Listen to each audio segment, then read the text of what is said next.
Hey everyone, Roberta here from Catholic Etc. and in this video I'll share the home birth of our third child. This one ended up in the hospital, so here we go. If you've seen either one of my previous two birth stories, you'll know that I had pretty smooth labors. When I got pregnant with Monika, things felt different. I already knew to expect nausea for 3 months, that was pretty standard, but in terms of the hormonal shift that happened with Monika, my thyroid was off, I felt very down.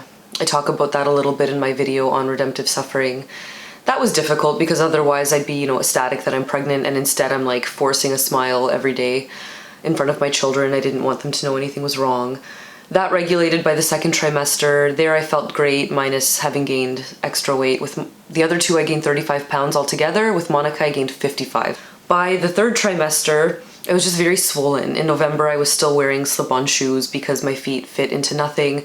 The other two, I could like bend, paint my nails. This one, yeah, I could barely move. I'd wake up at night, half my body was completely numb multiple times throughout the night. So it was just a lot more to offer up. And I did feel, just through praying when I got pregnant, that perhaps God was calling me to a different labor than I had experienced with the other two.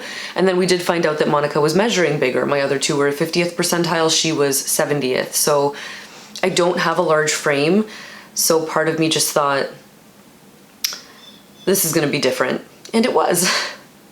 So it's 2 a.m. November 8th. I am 4 days past my due date. Again, the other two I went early. My son, I was a week early. My daughter, 4 days early. Now I'm 4 days late.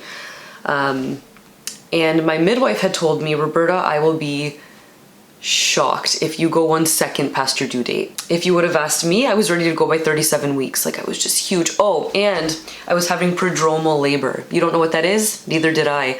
Until I would wake up at night with contractions that were so bad that when I experienced those with my other two, I delivered them in 15 minutes.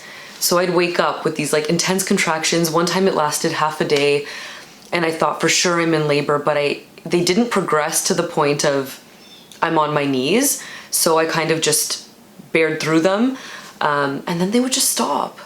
So that is prodromal labor. I was experiencing it from 37 weeks on, completely randomly.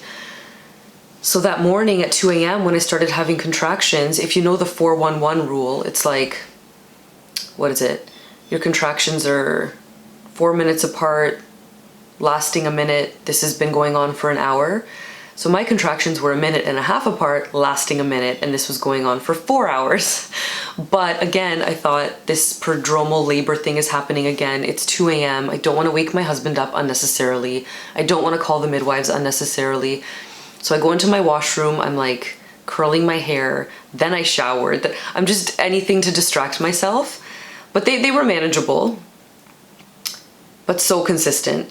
And then suddenly they started getting to the point that I didn't want to suffer through them alone anymore, but they went down to 10 minutes. So I had like a really bad one and I thought, okay, I'm calling when I have my next one in a minute. But it didn't come, it came 10 minutes later.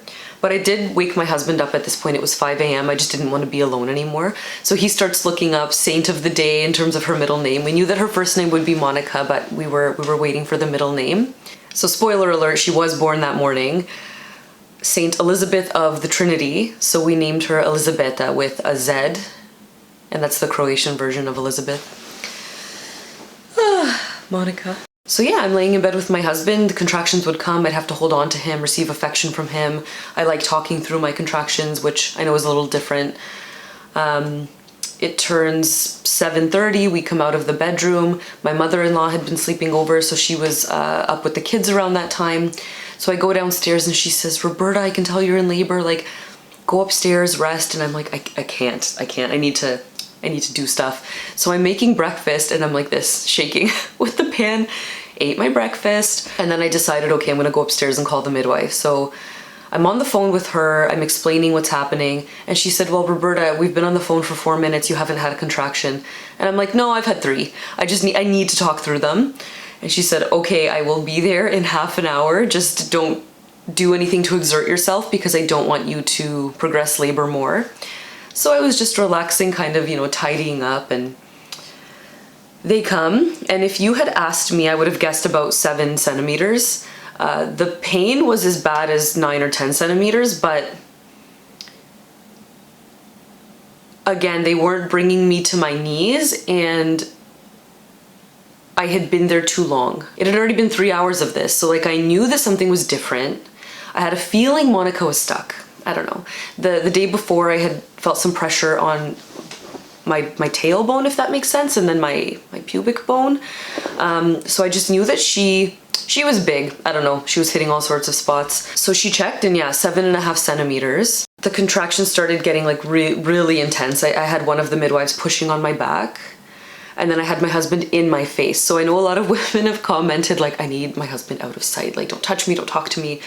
I'm very, get in my face, kiss me, tell me how much you love me. I just need you like right there. Sometimes I would catch him like mid-conversation with a midwife and I would just grab him and, you know, game time. So at this point, it's like, I don't know, 10:30 and contractions are 10-20 seconds apart. My midwife knows I'm 10 centimeters. She knows the contractions are very close together. They were very hands-on, the midwives, in terms of try this position, try that, maybe go on your knees, on the bed, on the ball, maybe try your back. And like those were not working for me. They were excruciating. I liked being on the floor, but like leaning on my bed and then having, because I had some resistance there. So I could have my husband close and then I could have them pushing. And if you've had experience with midwives, I know that they're all different, but they're typically a little bit more hands-off. Whereas the fact that they were like, try this, try that, try that. I think we all knew that baby Monika was having a hard time descending. So then she says, you know what, try this wooden birthing stool. It's supposed to mimic a toilet. So I sit on it and she says, Roberta, next contraction, give me a good push. So with my other two, and probably in your experience, if you're 10 centimeters, your body starts pushing naturally. It starts pushing on its own. With my son, it was like, I'm pushing. And they were like, don't push, you're 4 centimeters. They check me, I'm actually 10 centimeters, it's go time. With my daughter, my midwife shows up, I'm 10 centimeters, I need to push for the first time, I push, water breaks, go time. With Monika, that feeling never came. My body never needed to push. So as much as I'm typically not afraid going into labor, I think that that's like a deep grace from God. I felt nervous. I really did.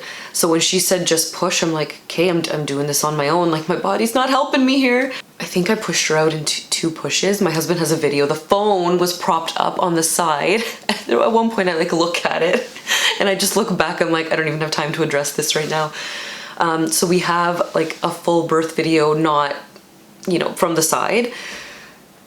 I'm pushing and you can tell I'm just like in so much pain and I'm saying, get her out, get her out, get her out, frantically, like just get her out, I need her out. I'm used to holding my baby and just taking it in. The pain doesn't matter, nothing matters. With her, I knew something was wrong. I felt like I tore to my belly button, like it was just, and they said, well, you just had a baby, so it's gonna feel. And I remember thinking this feels so different than what I'm used to. So we're on the bed. Monika's oxygen was low, so they had to take her from me and they had to give her some oxygen. I say again, something feels really wrong. So they check and I can see it on their faces. This like, they're not supposed to show much expression. They don't want to freak the mom out, but like you could tell they're looking like, I had a hematoma the size of a small football or like a large avocado on the outside of my body. Don't look it up. Some of my friends have looked it up because I've barely seen this thing on me. I just didn't want to look. My friends have looked it up and they're like, Roberta, don't look it up. You don't want to know. So sometimes it can happen that a woman will have this like pool of blood that compiles like on the inside of her body. From what I hear, having it on the outside is really rare. One of my midwives who said, you know, I've been in this for 25 years. I've seen this 3 times and only 1 time on the outside. And the other one was like, I've been at this for 13 years. I've never seen this. So they tell me very calmly, okay, we've given Monika oxygen. She seems to be doing well. We are gonna have to take you into the hospital. So we're gonna call the paramedics. They'll come and we'll get you there. I get to the hospital, the OB looks and she's like, I've never seen this before. So when an OB tells you that, you're just like, oh, that's fantastic. She gives me two options. She's like, you can lay here for 4 days hoping it goes down on its own. We don't know if there's a cause of it or if it's just from the pressure of the labor. So if we did go in to surgically drain it, we'd be able to know a little bit more. At this point, I couldn't even hold her. I couldn't sit to nurse my baby properly. So Ante and I looked at each other and we're like, no, we're gonna just go in for the surgery. And I also had a very bad tear that they didn't address yet. So she just said, we can stitch you up while we're in there. And that's actually my most dreaded part of delivery, is the tear that I have in like two directions and then them stitching it up, and I hate it. So I thought the thought of being under is actually pretty appealing at this point. I nursed Monika and then she just slept on Ante for 2 hours. Obviously it wasn't the experience that I was hoping for. I like to nurse my child right away as soon as I deliver. I couldn't do that with her because of the low oxygen. I didn't want to be at the hospital, but like there are worse things. I had a catheter, never done that before, but yes, please let me lay here for 3 days so I don't have to walk, because like I just... So that night, I'm holding Monika, just soaking it in. She's so beautiful. She never felt like a newborn though. So if you're curious, she came out 8 pounds, 12 ounces, which is almost 2 pounds bigger than her sibling. So I'm holding her and it's like, I don't feel like I'm holding a newborn, but oh, she's so beautiful. She was so beautiful. But then I noticed her breathing's really off. It didn't seem normal. So I called the nurse in and she agreed, like, this isn't normal. So they check her oxygen and it's like 80, sometimes dipping into the 70s. It's supposed to be 100, close to it. Then they find that her heart rate is off. It's also dipping below 100 and we're supposed to be seeing like 135, 140, 150. So then they thought, is it because she's like so chunky? She had all of these rolls. Is it the quick delivery? They told me about this term, transient tachypnea of the newborn. I think I'm saying it right. It happens sometimes to C-section babies or babies that are delivered very quickly because there wasn't enough time for the fluid to be squeezed out of the lungs. So they told me that that would explain the low oxygen, but that it shouldn't explain the low heart rate. So they observed us for, I think, another night. And then she seemed to be regulated. And I had all of these ways that, you know, if she was struggling to breathe, hold her this way, do that. You know, this could just be a very temporary thing that should resolve within 3-4 days. So we go home. My mom is with the kids and Ante's mom. They got them all like dressed up and bathed and just like ready to meet their sister. I went upstairs, showered, that felt amazing. Got Monika ready.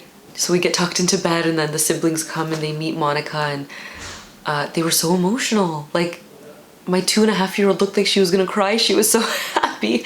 And then Ilya, my son, he was like in awe and like didn't know what to do. He was like acting all shy.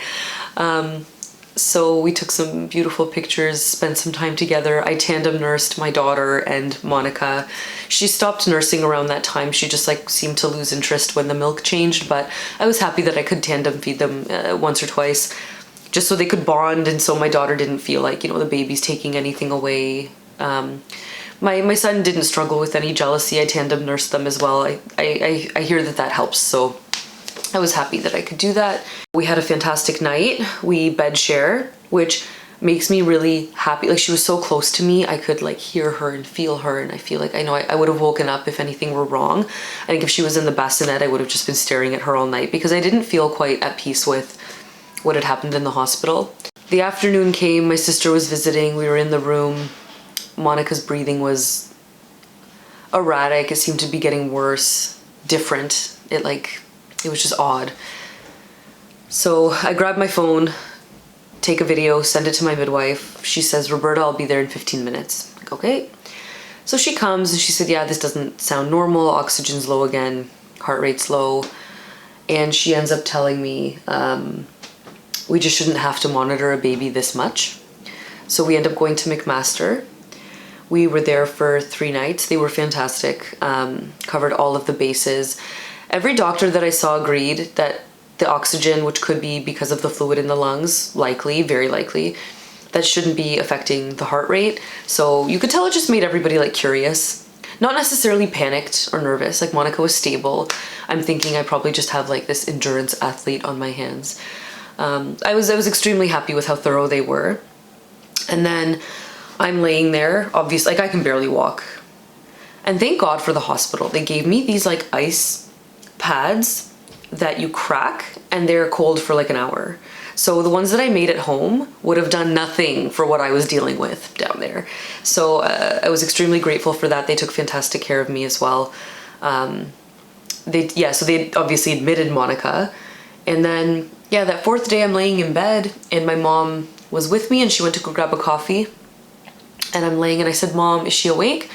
And she said, well, look at the monitor if she's sleeping, because that's when her heart rate would be especially low.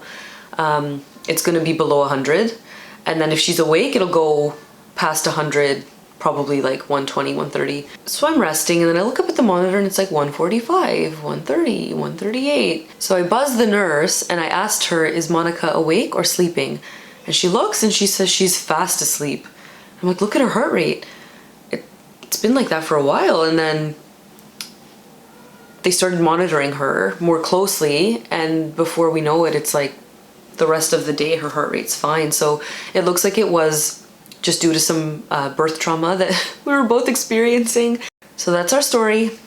I wouldn't change it. The people that I met, the conversations that my husband and I had, the bonding that I had with my mom, knowing that my kids were safe with my mother-in-law, the recovery that I got in the hospital, the perspective that I got listening to these other children who were struggling much more deeply than we were, whose parents were suffering more deeply than we were, the prayers that I got to say for them. It's sobering.